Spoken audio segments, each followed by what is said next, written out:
Hi, here's another video. Driving past this discarded Karcher K4 jet wash which someone's put out as scrap. So I've just chucked it in the boot, collected it, and I'm going to have a look at that today.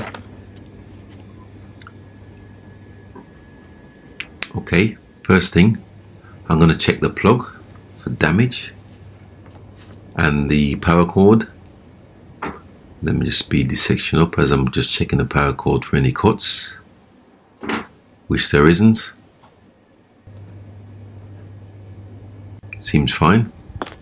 Okay, so let me just connect up the water and see if there's any leaks coming out of the unit. Just connect the hose there and turn the water on. It's slightly leaking out of my hose, but there's no water coming out of the unit itself, which is a good sign. Okay, so I'm going to plug it in, see what we got. Probably got to pull it apart. I've noticed this plug here, the pins are bent, so you can't plug it in. As you can see here,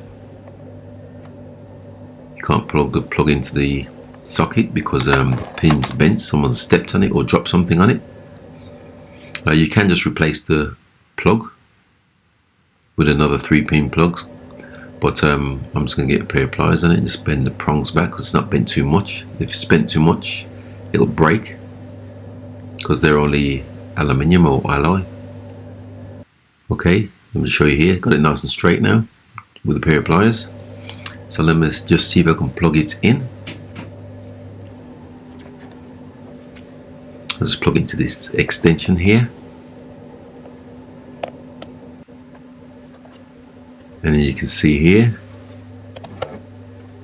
I've plugged it in and I've heard the unit pulse as I've done that, and just testing it, seems to be working fine. The leaks from the hose, what you can see is connected, but the units, there's no leaking from the actual unit itself. So what I'm going to do is give the whole unit a good clean, front and back, which including the gun itself and the hose. And I'll just rinse off the hose, and then I'll use the actual unit to wash itself off, as you can see here. And it's scrubbed up quite well. Let me just show you here. It's nice and clean. There are some parts which you can get on the internet that obviously didn't come with this one, but it's scrubbed up quite well and avoided landfill, all for the sake of a 3-pin plug. Simple repair at no cost. I'll show you here. Just straightened out the pins and it's working fine. Pretty chuffed with that. So with that, thanks for watching once again, and please subscribe.